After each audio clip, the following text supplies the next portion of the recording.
Good morning all dear students, કેમ છો? મજામાં ને? ધોરણ 12 સાયન્સના બાયોલોજીના પ્રકરણ નંબર 7ના આજના લેક્ચરમાં આપ સૌનું સ્વાગત છે. મિત્રો, આપણે ઉદ્વિકાસ પ્રકરણની અંદર ટોપિક નંબર 7.5 જૈવિક ઉદ્વિકાસ બાયોલોજીકલ ઇવોલ્યુશનનો અભ્યાસ કરી રહ્યા છીએ. એની અંદર આપણે જોઈએ તો લાસ્ટ લેક્ચરની અંદર ડાર્વિનવાદ અને લેમાર્કવાદ છે તે સંપૂર્ણ રીતે પૂર્ણ કરેલ છે. ત્યારબાદ હવે આગળ આપણે જોઈએ કે આગળ શું આપેલું છે એ આપણે ડાર્વિનવાદ અને લેમાર્કવાદ છે તે પૂર્ણ કરેલ છે. હવે આગળ જોઈએ કે શું ઉદ્વિકાસ એ એક પ્રક્રિયા અથવા તો પ્રક્રિયાનું પરિણામ છે. આપણે પ્રશ્ન પૂછ્યો છે કે શું ઉદ્વિકાસ એ કોઈ એવી પ્રક્રિયા કે કોઈ પ્રક્રિયાનું પરિણામ છે? તો આપણે જે દુનિયા જોઈએ છીએ એ દુનિયા સજીવ હોય કે નિર્જીવ હોય, પરંતુ માત્ર ઉદ્વિકાસની એક સફળ ગાથા છે. એટલે કે અત્યારે આપણે જે કોઈ પણ દુનિયા જોઈએ છે તે દુનિયા સજીવ હોય કે નિર્જીવ હોય, એ કેની ગાથા છે? ઉદ્વિકાસની સફળ ગાથા છે. તો ઉદાહરણ આપું મિત્રો કે પહેલાંના જમાનામાં ફોનની વાત કરીએ તો પહેલાં સાવ ફોન હતા જ નહીં. ત્યારે જે આપણે કોઈ સંદેશા મોકલાવવા હોય તો ટપાલનો ઉપયોગ કરતા હતા. ત્યારબાદ આગળ જોઈએ તો ફોન આવ્યા. તો કયા ફોન આવ્યા? કે જે આપણે લેન્ડલાઇનવાળા ફોન આવ્યા. લેન્ડલાઇનવાળા ફોનમાંથી પછી સાદા કીપેડ ફોન આવ્યા. સાદા કીપેડ ફોન પછી એન્ડ્રોઈડ આવ્યા. તો જુઓ કે કેવી રીતે મોબાઈલની અંદર પણ ઉદ્વિકાસ થયો છે. કે પહેલાં જે લેન્ડલાઇન હતું એ તો ખાલી એક જ જગ્યાએ રાખી શકતા હતા, આપણે એને બધે ફેરવી શકતા નહોતા. પછી એમાંથી કીપેડ ફોન આવ્યા તો આપણે જ્યાં જઈએ એને ભેગા લઈ જાય. કીપેડ ફોનની અંદર કેમેરા કે બીજું કંઈ હતું નહીં, ખાલી આપણે ફોન કરી શકીએ, મેસેજને આપણે કરી શકીએ, એવી જ સિસ્ટમ આવી. એન્ડ્રોઈડની અંદર તો બધી સિસ્ટમ આવી. એન્ડ્રોઈડની અંદર તો આખું વિશ્વ જ આવી ગયું, તમારે જે જોવું હોય તે બધું જ. તો આમ કોઈ પણ વસ્તુ મિત્રો સજીવ હોય કે નિર્જીવ હોય તો કેનું પરિણામ છે? ઉદ્વિકાસનું જ પરિણામ છે. જ્યારે આપણે વિશ્વની ગાથા વર્ણવીએ છીએ ત્યારે આપણે ઉદ્વિકાસની એક પ્રક્રિયા તરીકે વર્ણવીએ છીએ. હવે જ્યારે આપણે આખી વિશ્વ છે તેની ગાથાનું વર્ણન કરીએ છીએ તો આ વિશ્વની જે ગાથાનું વર્ણન કરીએ છીએ તો આપણે એને કેના તરીકે ઓળખીએ છીએ? કે તે આખા વિશ્વની જે ગાથા છે તે ઉદ્વિકાસની જ પ્રક્રિયા છે. બીજા સંદર્ભની અંદર આપણે કહીએ તો જ્યારે આપણે પૃથ્વી ઉપરના સજીવોના જીવનની ગાથાઓ વર્ણવીએ છીએ ત્યારે આપણે ઉદ્વિકાસને પ્રાકૃતિક પસંદગી કહેવાતી પ્રક્રિયાના પરિણામ તરીકે મૂલવીએ છીએ. જો મિત્રો આવ્યું ને પ્રાકૃતિક પસંદગી. હવે ઉપર આપણે જોયું કે કોઈ પણ સજીવ હોય કે નિર્જીવ હોય, ઉદ્વિકાસની જે ગાથા છે, વિશ્વની ગાથાનું વર્ણન કરીએ છીએ ત્યારે આપણે આખી જે વિશ્વની ગાથાની ઉદ્વિકાસની પ્રક્રિયા તરીકે જ આપણે તેને વર્ણવીએ છીએ. પરંતુ જો આ પૃથ્વી છે તેના ઉપરના સજીવની ગાથાનું વર્ણન કરીએ તો સજીવ કેવી રીતે નિર્માણ પામ્યું છે? પ્રાકૃતિક પસંદગી કહેવાતી પ્રક્રિયાના પરિણામે અલગ અલગ સજીવો નિર્માણ પામ્યા છે. તો આપણે હજુ પણ પૂરી રીતે ઉદ્વિકાસના સંદર્ભમાં પ્રાકૃતિક પસંદગીની પ્રક્રિયાઓ અથવા તો અંતિમ અજાણ પ્રક્રિયાઓના પરિણામ વિશેની સ્પષ્ટતા જાણતા નથી. એટલે કે આપણે હજી પણ જે ઉદ્વિકાસની અંદર આપણે જોઈએ તો જે પ્રાકૃતિક પસંદગીની પ્રક્રિયા છે અથવા તો જે આપણી અંતિમની એવી અજાણ પ્રક્રિયાઓ છે તેનું જે પરિણામ છે તે આપણે સ્પષ્ટ જાણતા નથી. તો આગળ જોઈએ કે શું કહેવા માગે છે તે. એ પણ શક્ય છે કે થોમસ માલ્થસનું વસ્તી પરનું કાર્ય ડાર્વિનને પ્રભાવિત કરી ગયું હતું. મિત્રો નામ યાદ રાખજો, પ્રશ્ન પૂછાય કે કેનું કાર્ય ડાર્વિનને પ્રભાવિત કરી ગયું? થોમસ માલ્થસનું. થોમસ માલ્થસે કેના ઉપર કાર્ય કર્યું? વસ્તી ઉપર કાર્ય કર્યું. તો MCQ નીકળી જાય કે થોમસ માલ્થસે કેના ઉપર કાર્ય કર્યું? વસ્તી ઉપર કાર્ય કર્યું. વસ્તી ઉપર કોને કાર્ય કર્યું? થોમસ માલ્થસે કાર્ય કર્યું.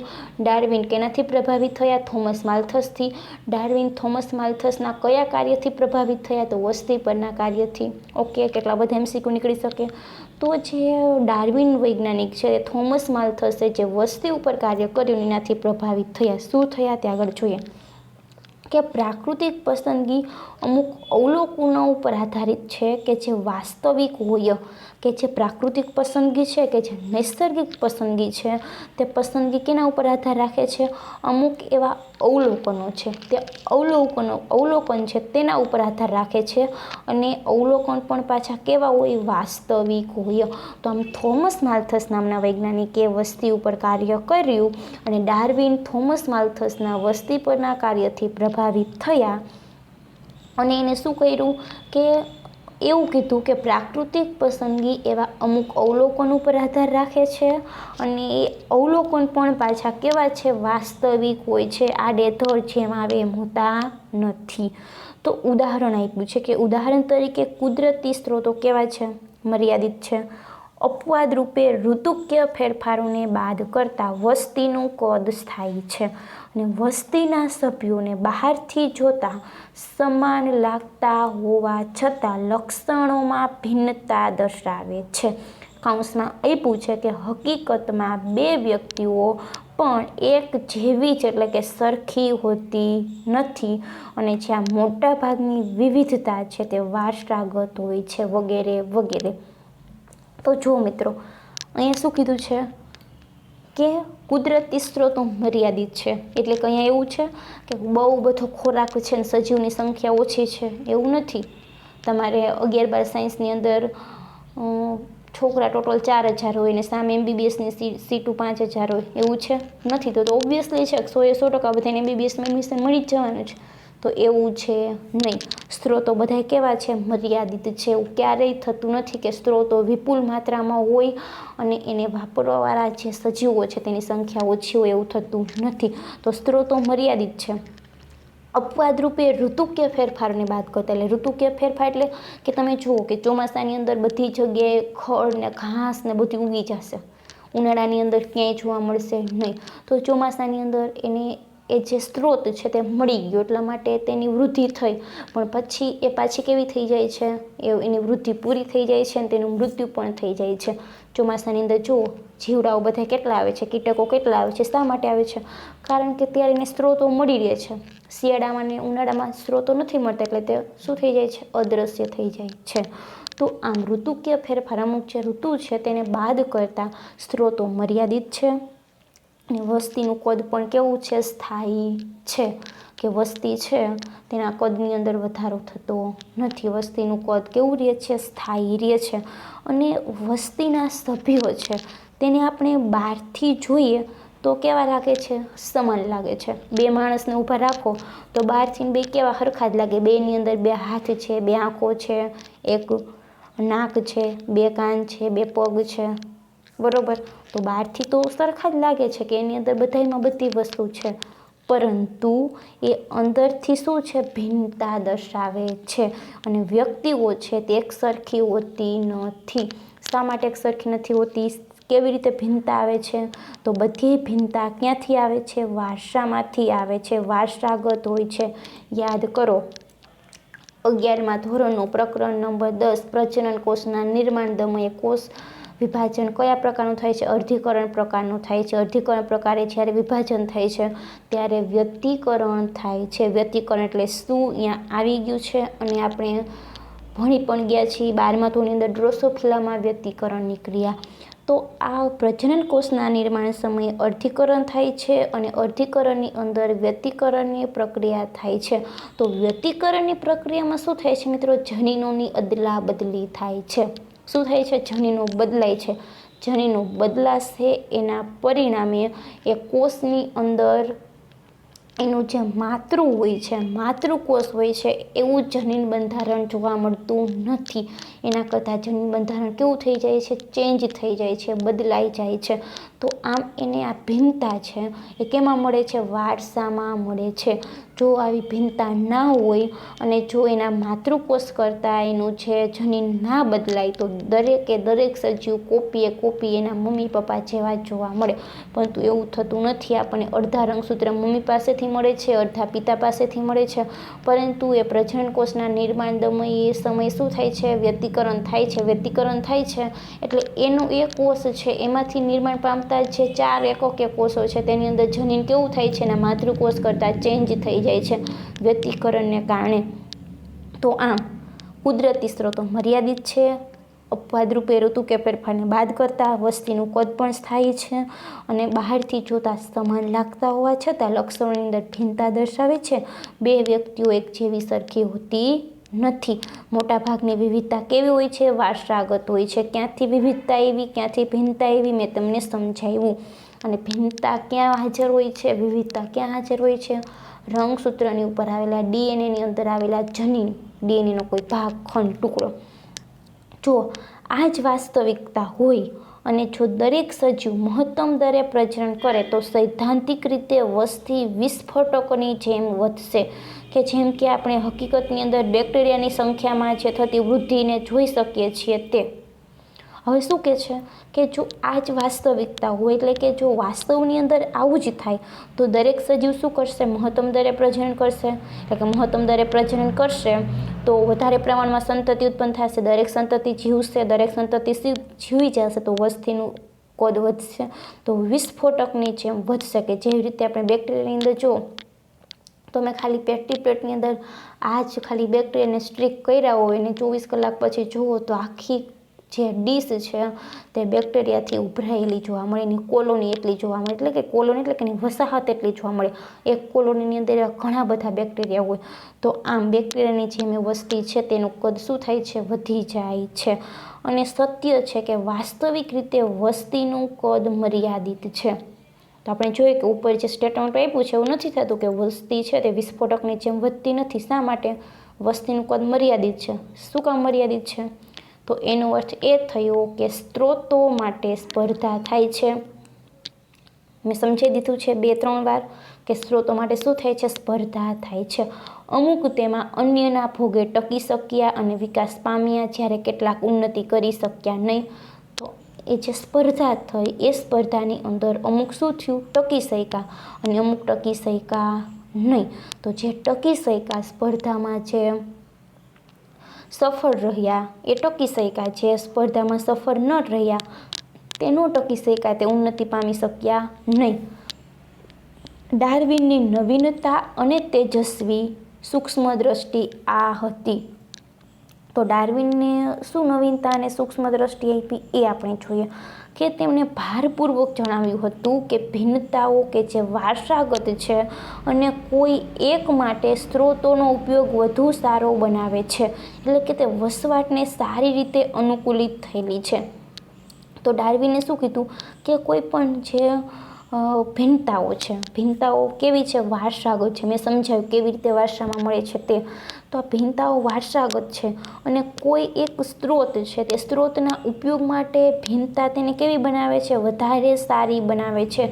જો ભિન્નતા આવી છે તો એ ભિન્નતાને કારણે એના જે પિતા હોય છે, એના જે માતા હોય છે, માતા પિતા કરતાં એની અંદર લક્ષણ થોડુંક અલગ છે. તો લક્ષણ અલગ છે તો એ જે લક્ષણ એના પિતૃ કરતાં એને અલગ બનાવે છે. તો એ લક્ષણ તેને કંઈક વધારે સારો ઉપયોગ કરવા માટે તેને કેવું કરે છે? અનુકૂળ બનાવે છે. અને વધારે પ્રમાણમાં તો આપણે જોઈએ તો વસવાટને સારી રીતે તે અનુકૂલિત થયેલી જોવા મળે છે. અને માત્ર તેમને જ યોગ્ય એટલે કે સક્ષમ બનાવે છે કે જે પ્રજનન કરે અને વધારેમાં વધારે સંતતિ છોડી જાય. તો આ ભિન્નતા છે તે કોને યોગ્યતમ બનાવશે? એને યોગ્યતમ બનાવશે કે જે પ્રજનન કરે અને વધારેમાં વધારેની સંતતિને છોડી જાય. આથી નિશ્ચિત સમયગાળા માટે એક પેઢીઓ પૈકીના બાકી વધેલા વધુ પ્રજોત્પત્તિ પેદા કરશે અને વસ્તીની લાક્ષણિકતાઓમાં ફેરફાર પ્રેરશે, પરિણામે નવું સ્વરૂપ ઉદ્ભવશે. તો મેં જેમ અગાઉ કીધું એ મિત્રો કે આપણે એ અને બી બેક્ટેરિયાવાળું પણ જોયું હતું કે જે બી બેક્ટેરિયા છે તે નવી રૂપાંતરિત થયેલી જાત છે. હવે એ જાત શું કરશે કે પ્રજનન કરશે, પ્રજનન કરીને વધારે પ્રમાણની સંતતિ બનાવશે. તો વધારે સમયમાં સંતતિ બનાવશે વધારે પ્રમાણમાં, તો થોડાક સમય પછી એક નવી જાતિનું નિર્માણ થાય છે. તો આમ મિત્રો કે જે ભિન્નતા આવે છે, જે ભિન્નતા વારસામાં મળે છે, એ વારસાગત ભિન્નતા છે. તે કોઈ સ્ત્રોતને વધારે પ્રમાણમાં ઉપયોગ કરી શકે માટે ભિન્નતા એને સારી બનાવશે અને એ યોગ્ય બનાવે છે, એને સક્ષમ બનાવે છે. હવે એ પ્રજનન કરશે, યોગ્ય બનશે, સક્ષમ બનશે એટલે પ્રજનન કરશે એટલે વધારેમાં વધારે સંતતિ છોડી જાય છે. આથી કોઈ નિશ્ચિત સમયગાળા માટે આવી અનેક પેઢીઓ એટલે કે ઘણી બધી પેઢીઓ વહી જાય અને આવી ભિન્નતા આવી જ જાય, પેઢી દર પેઢી એ આવી અલગ અલગ ભિન્નતા આવતી જ જાય. તો આમ જે એક સમય એવું આવશે કે જે બાકી વધેલી છે તે વધારે પ્રજોત્પત્તિ પેદા કરશે અને એ વસ્તી છે તેની અંદર લાક્ષણિકતાઓની અંદર એટલે કે એની અંદર કોઈ નવું સ્વરૂપ ઉદ્ભવે છે અને આમ નવી જાતિનું નિર્માણ થાય છે. તો આ ડાર્વિન કહે છે. ડાર્વિન શું કહે છે કે ઉદ્વિકાસની પ્રક્રિયા કેવી છે? ધીમી છે. કેવી રીતે થાય છે કે પેઢી દર પેઢી એની અંદર કોઈક નવી ભિન્નતા, કોઈ નવું લક્ષણ આવતું જાય છે. વળી પાછું એની અનુગામી પેઢીમાં કોઈ નવું લક્ષણ આવશે, વળી પાછી એની અનુગામી પેઢીની અંદર ભિન્નતા આવશે. તો આમ સતત ભિન્નતા આવી જ જાય. તો ઘણી પેઢીઓ પછી, ઘણા લાંબા સમય પછી એ જે સંતતિ છે, એ સંતતિ એના જે મૂળ જાતિ હોય છે તેના કરતાં જુદી પડે છે. તો આમ નવી જાતિનું નિર્માણ થાય છે, નવા સ્વરૂપનું નિર્માણ થાય છે. તો એને કહે છે ભિન્નતા. ઓકે, એને આવી રીતે જાતિ ઉદ્વિકાસ થાય છે એવું ડાર્વિન કહે છે. તો મિત્રો આપણે જોઈએ તો ડાર્વિન શું કહે છે કે ડાર્વિન, હું તમને ઉદાહરણ દ્વારા સમજાવું. ડાર્વિન એવું કહે છે કે સૌ પ્રથમ પહેલાં લીલ આવી, તો લીલની અંદર કોઈ એવી ભિન્નતા આવી, એના કારણે એકાંગી આવી. હવે એકાંગીની અંદર કોઈ ભિન્નતા એવી, વેરિએશન આવ્યું, તો એકાંગીમાંથી દ્વિઅંગીનું નિર્માણ થયું. દ્વિઅંગીમાંથી ધીરે ધીરે ભિન્નતા આવી તો ત્રિઅંગી બની. ત્રિઅંગીમાં કોઈ ભિન્નતા આવી તો અનાવૃત બીજધારી બની. અનાવૃત બીજધારીની અંદર કોઈ નવું લક્ષણ ઉત્પન્ન થયું અને કોઈ ભિન્નતા આવી તો એના કારણે તેમાંથી આવૃત બીજધારી બની. તો ડાર્વિન આવું કહે છે કે પેઢી દર પેઢી કોઈક નવી ભિન્નતા આવતી જાય છે, નવી ભિન્નતા આવતી જાય છે. અને ઘણા લાંબા સમય પછી એક સમય એવો આવે છે કે એક નવી જાતિનું નિર્માણ થાય છે. તો આ છે જે ડાર્વિન જે કહેવા માગે છે એ, કે તે થોમસ માલ્થસના વસ્તીપણા કાર્યથી પ્રભાવિત થયા. એને શું કીધું કે જે પ્રાકૃતિક પસંદગી કોઈ અવલોકન ઉપર આધાર રાખે છે, ને અવલોકન પાછા કેવા છે, વાસ્તવિક છે. એને કીધું કે જો કુદરતી સ્ત્રોતો મર્યાદિત હશે ઋતુ કે ફેરફારને બાદ કરતાં, તો વસ્તીનું કદ કેવું છે, સ્થાયી છે. ઉદાહરણ પણ આપ્યું. વસ્તીના સભ્યોને ભલે આપણે બહારથી સરખા લાગે, પરંતુ એની અંદર શું રહેલું જોવા મળે છે, ભિન્નતા રહેલી જોવા મળે છે. એની અંદર વેરિએશન રહેલું જોવા મળે છે. અને ભિન્નતા ક્યાંથી આવે છે, વારસામાં મળે છે. ભિન્નતા વારસાગત હોય છે. તો આમ જે વાસ્તવિકતા છે કે દરેક સજીવો મહત્તમ દરે પ્રજનન કરશે તો વસ્તી વિસ્ફોટકની જેમ વધશે. પરંતુ એવું થતું નથી. શા માટે નથી થતું? વસ્તીનું કદ મર્યાદિત છે, વસ્તીનું કદ સ્થાયી છે. શા માટે સ્થાયી છે? તો આપણે કહી શકીએ કે એના જે સભ્યો છે તેના વચ્ચે સ્પર્ધા થતી હશે તો જે યોગતમ હશે તે ટકી શકશે. જે ટકી શકશે તે વધારે પ્રમાણમાં સારી પ્રજનનનું કાર્ય કરી વધારે સંતતિ છોડી જશે અને એની વધારે પ્રમાણમાં વસ્તીની અંદર એના સજીવોને ઉમેરતો જાય છે. તો આમ મિત્રો કે ભિન્નતા છે એ જે વારસામાં આવે છે, એ ભિન્નતા કોઈ એક આપણે સ્ત્રોત છે તેના ઉપયોગ માટે એને વધારે પ્રમાણમાં એક સારું લક્ષણ અનુકૂલિત કરે છે, વધારે તો વસવાટના કારણે. અને આમ લાંબા સમય દ્વારા એમાંથી શું થાય છે કે એક નવી જાતિનું નિર્માણ થાય છે, નવું સ્વરૂપનું નિર્માણ થાય છે. તો આ ડાર્વિનની જે આખી વાત હતી એની આપણે સંપૂર્ણ માહિતી મેળવી છે. હવે ત્યારબાદ ઉદ્વિકાસની ક્રિયાવિધિ છે તેની અંદર હ્યુગો દ વ્રીસ છે તેનું શું યોગદાન છે અને એ શું કહેવા માગે છે તેના વિશેની આપણે માહિતી મેળવીએ.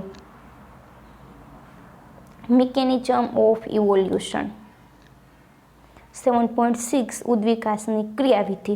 હવે મિત્રો હવે આવે છે હ્યુગો દ વ્રીસ નામના વૈજ્ઞાનિક. હવે હ્યુગો દ વ્રીસ નામના વૈજ્ઞાનિક છે એ શું કહે છે, તો એને પણ એક થિયરી આપી છે, તેને દ વ્રીસ થિયરી તરીકે ઓળખવામાં આવે છે.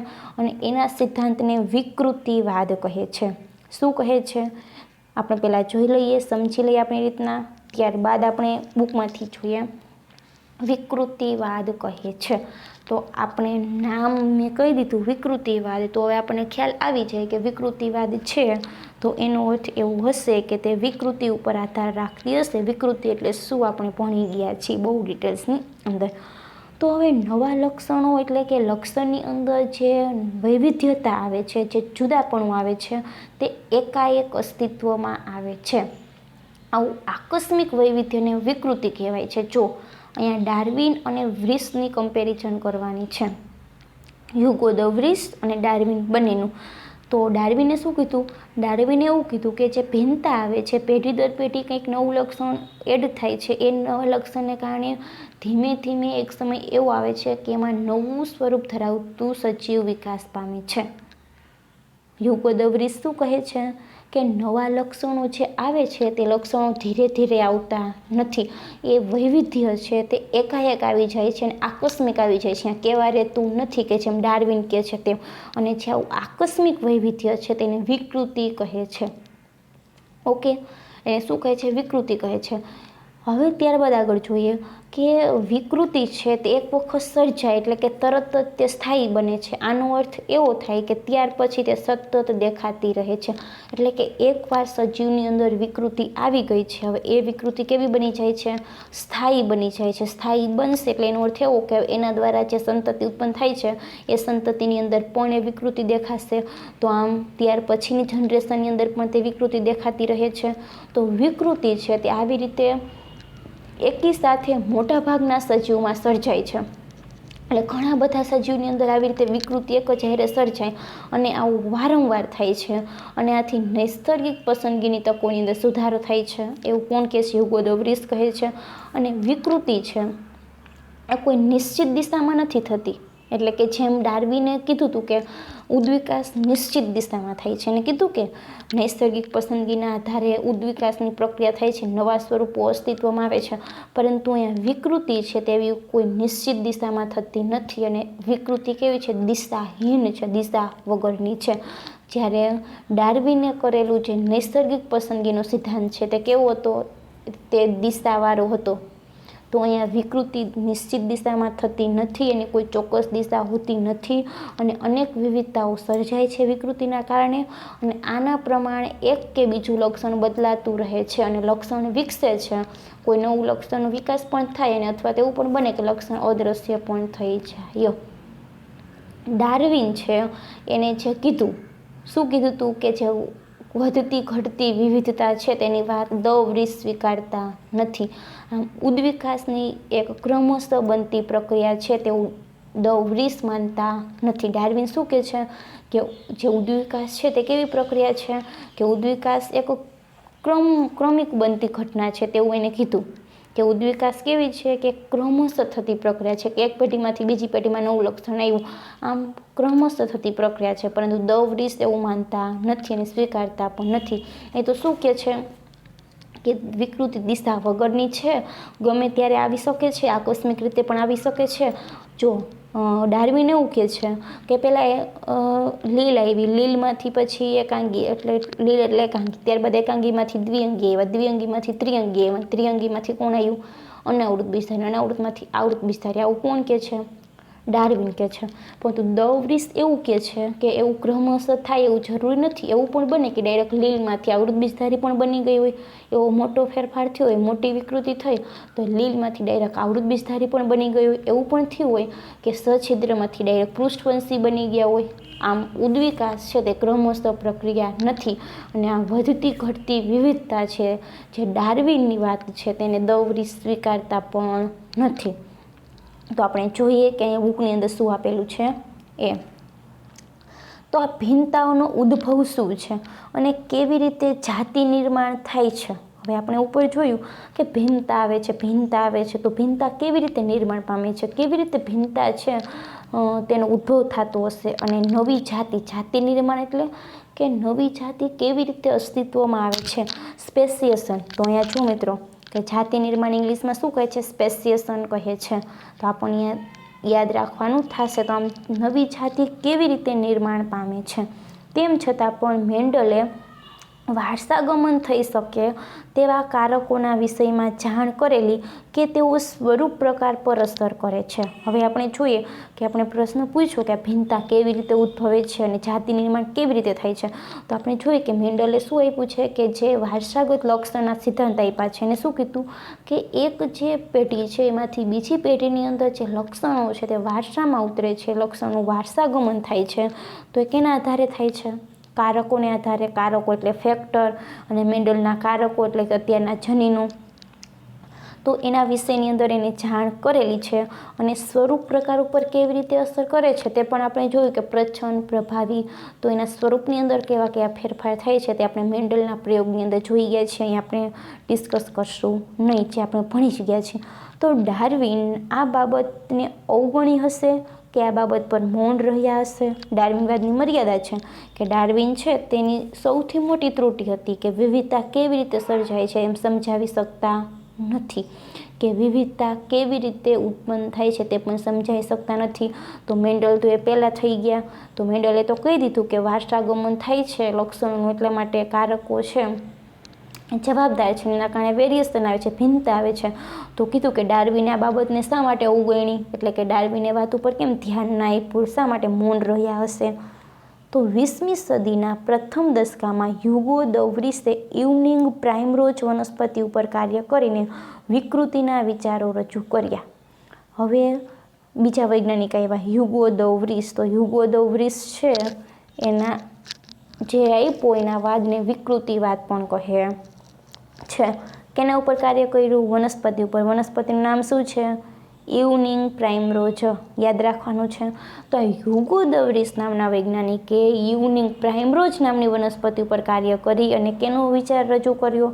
વિકૃતિના વિચારને રજૂ કર્યો. તો વિકૃતિ એટલે શું? વિકૃતિની વ્યાખ્યા આપી કે વિકૃતિ એટલે વસ્તીમાં એકાએક આવતું મોટું જુદાપણું. એકાએક એટલે ઝડપથી આવી જાય, આપણને ખબર ન પડે, કાલે આ હતું ને તો આજે કંઈક અલગ જ થઈ જાય, તો એને કહે છે વિકૃતિ. તો વિકૃતિ એટલે શું? તો વસ્તીની અંદર આવતું એકાએક અને એ પાછું મોટું જુદાપણું, તો એને કહે છે વિકૃતિ. અને એનું એવું માનવું હતું કે તે વિકૃતિ છે કે જે ઉદ્વિકાસ માટે કારણભૂત છે. અને હ્યુગો દ વ્રીસ શું માને છે? કે એવું જ માને છે કે જે ઉદ્વિકાસ છે તેના માટે જવાબદાર પરિબળ કોણ છે? વિકૃતિ જ છે. અને ડાર્વિનની જેઓ નાની નાની ભિન્નતાઓ છે કે જે આનુવંશિકની વાત કરતા હતા તે નહીં. એટલે કે ડાર્વિન જે નાની નાની ભિન્નતાઓના આધારે ઉદ્વિકાસ થયો અને નાની નાની ભિન્નતાની વાત કરતા હતા, એ બી નાની નાની ભિન્નતાને હ્યુગો દ વ્રીસ માનતા નથી. એ તો શું કહે છે કે વિકૃતિના કારણે જ ઉદ્વિકાસ થાય છે. અને વિકૃતિ એટલે કે એકાએક અચાનક સજીવના સમૂહની અંદર મોટામાં મોટો ફેરફાર આવે, એને સ્થાયી બને અને એની નેક્સ્ટ જનરેશનની અંદર એ વિકૃતિ પાછી જાય, સતત દેખાતી રહે. તો એવું કોણ કહે છે? હ્યુગો દ વ્રીસ કહે છે. તે જે ડાર્વિન નાની નાની ભિન્નતાની વાત કરે છે, ભિન્નતાની વાત કરતા નથી અને એને સ્વીકારતા પણ નથી. વિકૃતિ યાદચ્છિક અને દિશાવિહીન છે. એટલે કે વિકૃતિ છે તે આપણી ઈચ્છા પ્રમાણે નથી, ગમે ત્યારે આવી શકે છે. અને તે દિશાવિહીન છે કે આપણે કોઈ રસ્તો ન આપી શકીએ. આપણે એવું ન કહી શકીએ 5 વર્ષ પછી મોટી જબરી વિકૃતિ થવાની છે અને આ સજીવો છે તેમાંથી આ નવી સજીવ બની જશે, એવું કહી શકતા નથી. તો વિકૃતિ કેવી છે? દિશાવિહીન છે. આપણે કોઈની દિશા છે તે બતાવી શકતા નથી. જ્યારે ડાર્વિનની ભિન્નતાઓ છે તે કેવી છે? નાની છે અને દિશા સૂચક છે. તો વિકૃતિ મોટી છે, દિશાવિહીન છે. ડાર્વિનની ભિન્નતા નાની છે અને દિશા સૂચક છે. દિશા સૂચક એટલે કે તે દિશા બતાવે છે કે આ એક પેઢીમાંથી બીજી પેઢીમાં જાય છે, બીજીમાંથી ત્રીજીમાં આવશે, ત્રીજીમાંથી ચોથીમાં આવશે. તો આમ નાની નાની ભિન્નતા આવતી જશે, થોડી થોડી ભિન્નતા આવતી જશે અને એક સમય એવો આવશે કે એ મૂળ જાતિ કરતાં એ નવી જાતિ અલગ બની જાય છે અને આમ નવું સ્વરૂપ બને છે. તો એક દિશા સૂચક થઈ ગઈ. અને ભિન્નતા પણ કેવી છે? નાની નાની છે. ડાર્વિન માટે ઉદ્વિકાસ કેવી પ્રક્રિયા છે? ક્રમબદ્ધ પ્રક્રિયા છે. ડાર્વિન એવું કહે છે કે ઉદ્વિકાસ ક્રમિક પ્રક્રિયા છે, ક્રમબદ્ધ પ્રક્રિયા છે. મેં જેમ કીધું કે લીલમાંથી દ્વિઅંગી, દ્વિઅંગીમાંથી ત્રિઅંગી, ત્રિઅંગીમાંથી અનાવૃત, અનાવૃતમાંથી આવૃત. જ્યારે દ વ્રીસના પ્રમાણે વિકૃતિ જ જાતિ નિર્માણનું કારણ છે કે જેને તેમણે સેલ્ટેશન એટલે કે મોટી વિકૃતિ માટેનું એક પગલું તરીકે બતાવ્યું. એટલે હ્યુગો દ વ્રીસ તો એમ જ કહે છે કે લીલમાંથી ડાયરેક્ટ આવૃત વિસ્તારી બની ગઈ અને સછિદ્રમાંથી ડાયરેક્ટ પૃષ્ઠવંશી આવી ગયા. તો આમ તે શું કહે છે કે ડાર્વિન જેમ કહે છે કે એક ઉદ્વિકાસ ક્રમબદ્ધ પ્રક્રિયા છે તેને હ્યુગો દ વ્રીસ સ્વીકારતા નથી. એમ કહે છે કે જે જાતિ નિર્માણ થાય છે, નવી જાતિ બને છે, તો એ નવી જાતિ કેનું પરિણામ છે? વિકૃતિનું જ પરિણામ છે. વિકૃતિના કારણે જ નવી જાતિનું નિર્માણ થાય છે. અને નવી જાતિના નિર્માણને એને શું નામ આપ્યું? સેલ્ટેશન નામ આપ્યું. યાદ રાખજો. અને સેલ્ટેશન એટલે શું? તો સેલ્ટેશન એટલે કે મોટી વિકૃતિનું એક પગલું, એટલે કે બહુ મોટી વિકૃતિ તેને સેલ્ટેશન કહે છે.